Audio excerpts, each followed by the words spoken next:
Bem-vindos a Paris, 1830.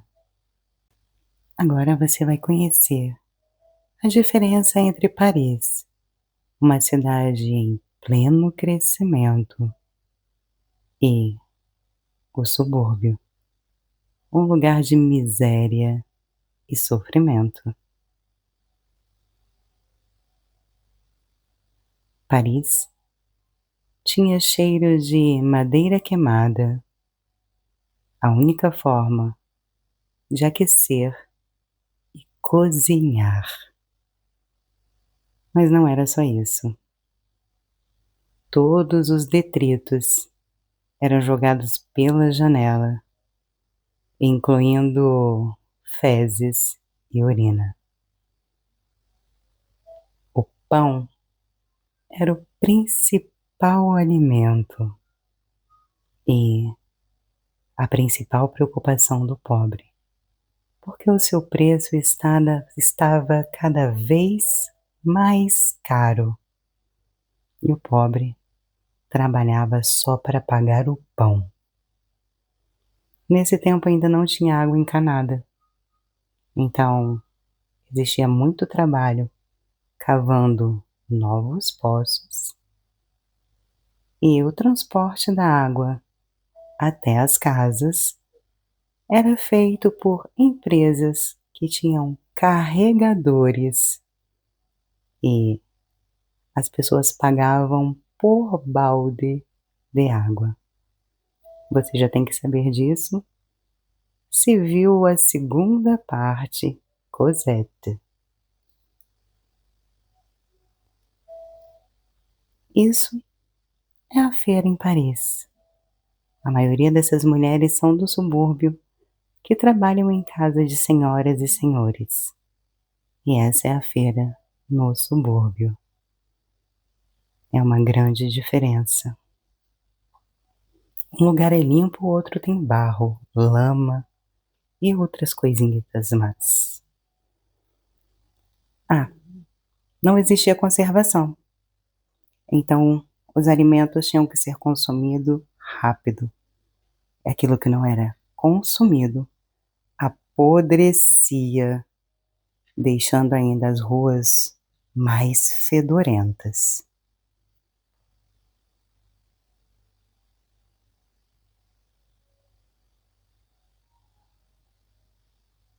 Essa é uma rua em Paris. Limpa, clara, o sol entra, as pessoas são ricas, bonitas, felizes, bem diferente do subúrbio. Os senhores têm vários empregados, vários criados para limpar, cozinhar. Eles são servidos o tempo todo. O banho, o criado traz a água quente e é praticamente lavar o rosto, as mãos e o pescoço. As mulheres, às vezes, tomavam um banho completo porque elas faziam mais atenção à sua higiene corporal.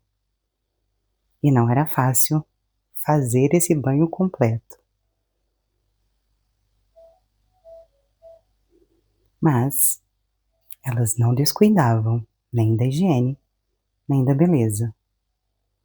Daí vem a elegância parisina e a beleza dessas mulheres.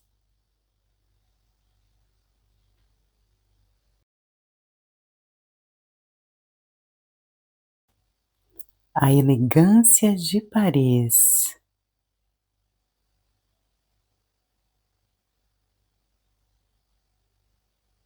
Bem diferente do subúrbio.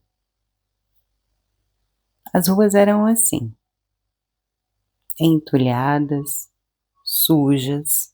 Os casebres eram assim. Quando nós falamos casebre gorbeau, é algo assim que você deveria imaginar. As camas eram feitas de palha, dormiam várias pessoas na mesma cama, não havia espaço, a cozinha era feita com o que se aquecia, o fogo da chaminé, a comida era simples, feita sempre lentilhas e batatas, sobretudo batatas, e o pão com queijo, que era o principal alimento do pobre, pão e queijo. E claro, o dia de trabalho começava quando clareava e terminava quando escurecia. E a maioria dos homens trabalhavam com trabalhos manuais, com trabalhos pesados, trabalhos duros, ganhavam pouquíssimo, viviam em uma miséria absoluta, majestuosa prosperava. A diferença é gritante.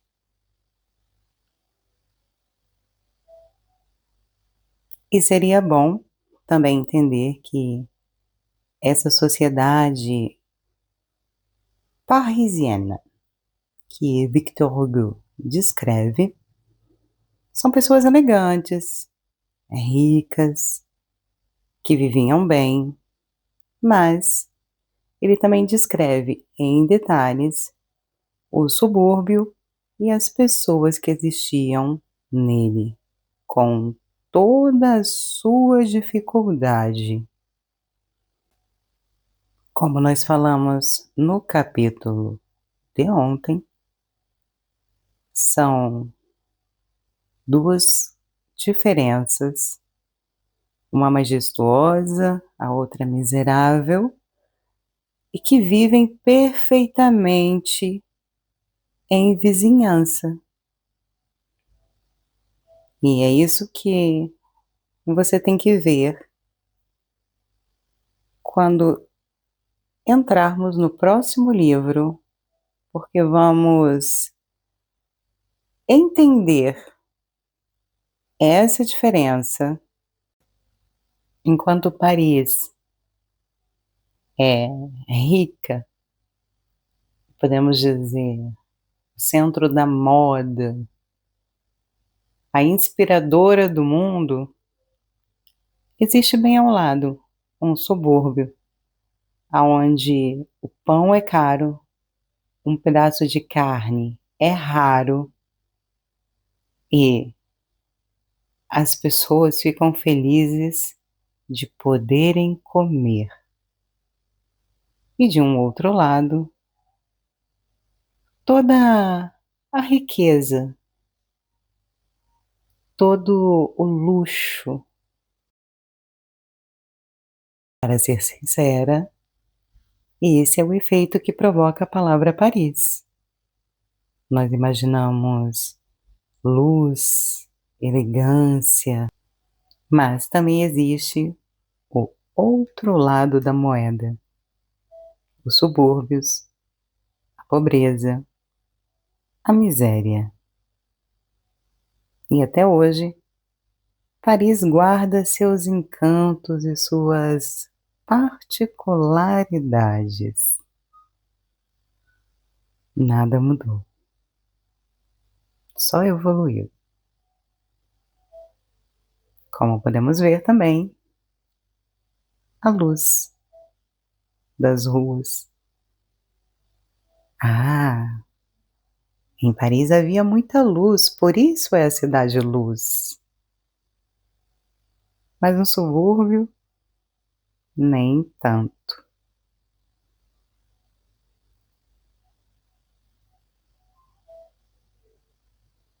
Isso é Paris. É passar de uma coisa a outra, do luxo ao subúrbio, da riqueza à miséria. É 8 ou 80, não tem meio termo.